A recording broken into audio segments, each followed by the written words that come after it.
Tahun ni tahun 2025, kita tak boleh tahan masa ini berjalan.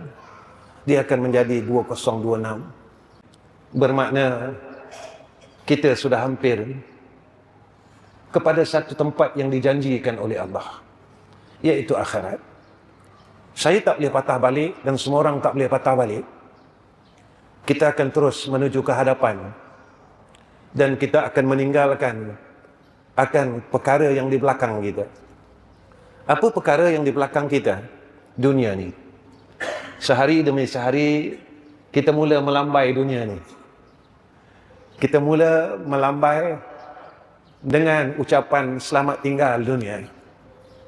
Kerana kita sedang menuju ke arah hadapan, iaitu akhirat itu sendiri. Masa dalam dunia ini kita telah bersiap banyak perkara. Kita ada rumah, kita ada kenderaan, kita ada duit, kita ada kawan-kawan. Tapi tatkala kita sedang menuju ke arah hadapan ini, kita telah siap ataupun kita tidak siapkan satu perkara pun untuk menuju ke sana.